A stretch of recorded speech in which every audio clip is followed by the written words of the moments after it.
This podcast is part of the Deluxe Edition Network.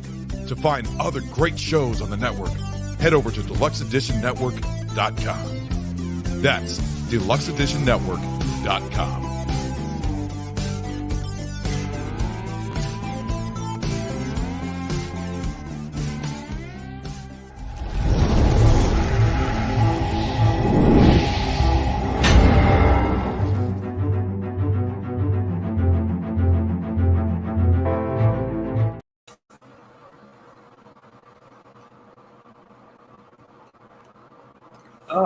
Sorry about that.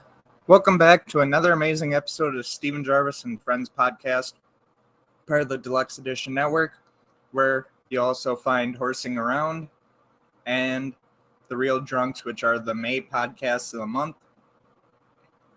Today, I'm talking about the 1966 classic Django. Django is a 1966 Italian spaghetti western film directed and co-written by Sergio Corbucci, starring Franco Nero in his breakthrough role. Sorry about that. As the title character alongside Loredana, Jose Badalo, Angel Alvarez, and Eduardo Fajardo, I think is how you spell it. The film follows a Union soldier turned drifter and his companion, a mixed-race prostitute, who becomes embroiled in a bitter, destructive feud between a gang of Confederate red shirts and a band of Mexican revolutionaries. Intended to capitalize on and rival the success of Sergio Leone's A Fistful of Dollars, Corbucci's film is, like Leone's, considered to be a loose, unofficial adaptation of Akira Kurosawa's Yojimbo, I think is how you say it. The film earned a reputation as one of the most violent films ever made at the time and was subsequently refused a certificate in the United Kingdom until 1993 when it was issued an 18 certificate. The film was downgraded to a 15 certificate in 2004.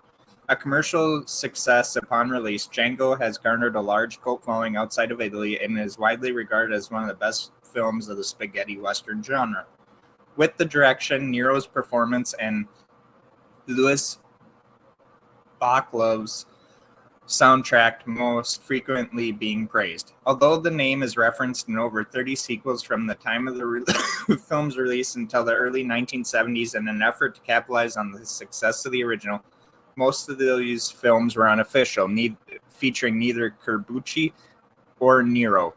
Nero reprised his role as Django in 1987's Django Strikes Again, the only official sequel produced with Corbucci's involvement.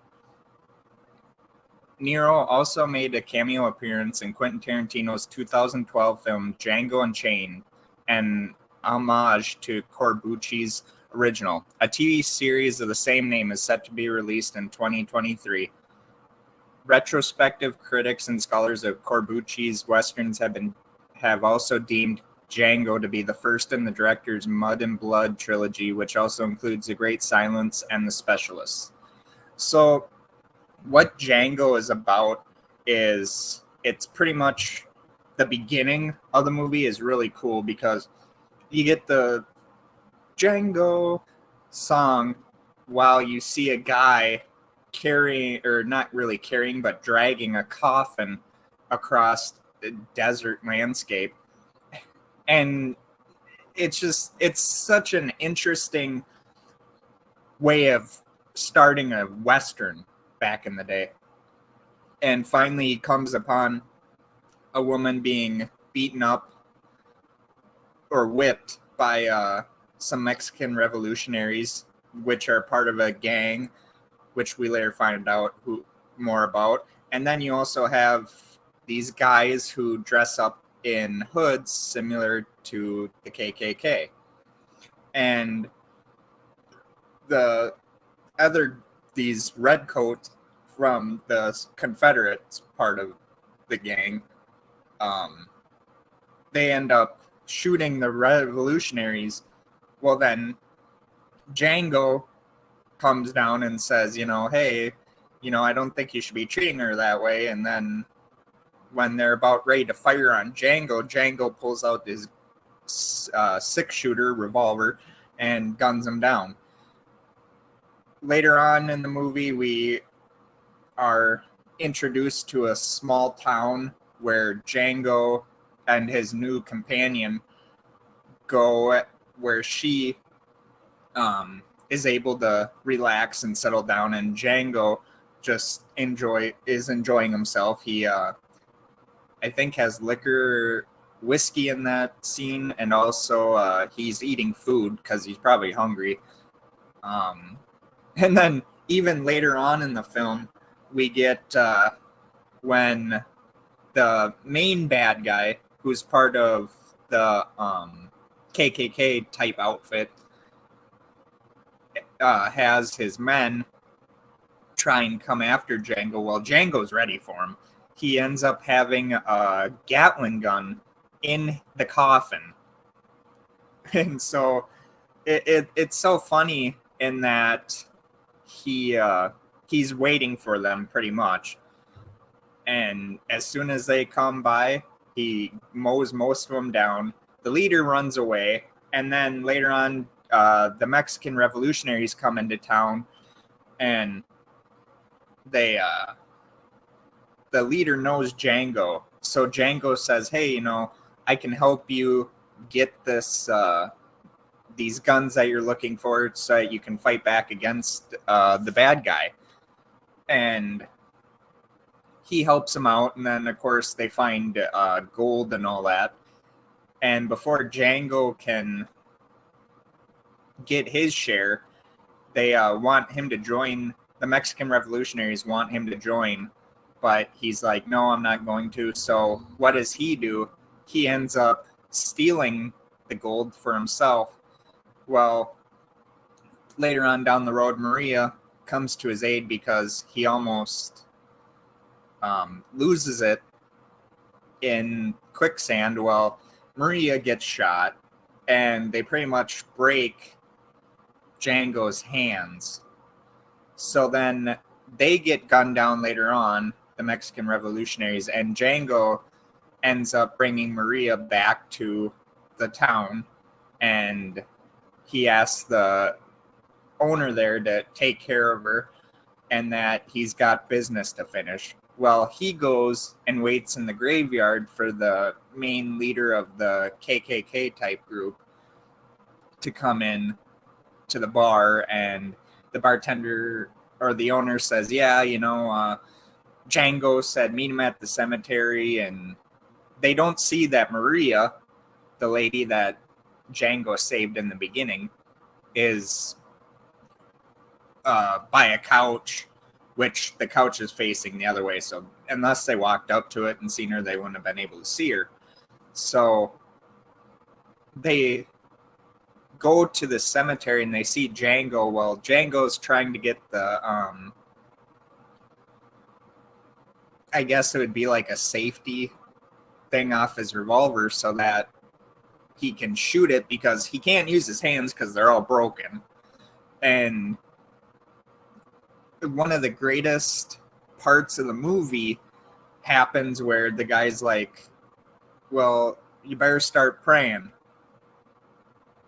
and all that. And at the last time before he goes to shoot Django, Django's like, oh yeah, I hear this, and guns the 3 or 4 that are still alive, including the leader of that gang. And then you get the song, the Django song at the end, and it's just a great movie. If you haven't seen it yet, take your time, go see it. I'm pretty sure you can see it on YouTube. I'm sure it's pretty much on certain things that you can watch it on. I bought it on, I think it was Amazon Prime, the digital version of it, and I love that movie. That and another great one, Navajo Joe, which starred very young Burt Reynolds. But anyway, that is the story of Django. They did a lot of loose, unofficial sequels to it. I think there was like 30, just cashing on what the movie did. There was an official sequel that Franco Nero came back to do, and I think that was in 1987. But then we had in 2012 we had Quentin Tarantino's interpretation of Django, which was Django Unchained, which it was okay. But Django, the original, is the best. And if you haven't seen it yet, go see it. Also, I just was done doing a live stream with Ryan Smith, who is the director of independent film that he's waiting for distribution, but it's called hold on one second, I gotta look it up again. Sorry about that. Instagram.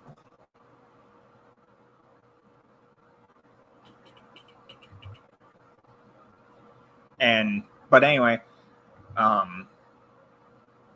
it's really cool. It was a good interview, and hopefully other people liked it. But I'm still trying to find it here. I think he said it was like Eichland Land or Eldritch, USA is what the name of the movie is called. And Ryan Smith is a great director. Hopefully he does get the funding for the movie so that I would love to see it. And also now I think June 3rd I'm gonna have Kyle Flett on here. I gotta talk to him about it first, but I want to have Kyle Flett on here. Mark Bensett Jr. from the Talking Shit Show and his co-host Brian, ranking Mel Brooks's films. So join me that Saturday. I still gotta get it all figured out, but thank you so very much. Also, go check out sorry for my hiccups. Go check out the deluxeeditionnetwork.com, where you'll find the podcast of the month for the month of May, which is The Real Drunks and Horsing Around. And also, you can check out a new podcast, which is called the Broken System Podcast, which is done by Robert Palmer. And that's a great one. If you like true crime, best one, maybe one of the best ones out there. He does a very good job of thoroughly made sure he got all the correct information for it, and he just does an amazing job. And also there's the Deep Dark Secrets podcast, Hill for History. I'd like to, also the Talking Shit Show, Flett's Movies and Pulp Culture 13, Quad Pro Quo, Spoil My Movie, the Deluxe Edition podcast, and of course this podcast. And there's many other ones on there too. Very great people that run their podcasts there. And if you get a chance, go check them out at the deluxeeditionnetwork.com or wherever you listen to your podcasts. Thank you so very much. Hopefully you enjoyed my review of Django, and I will see you all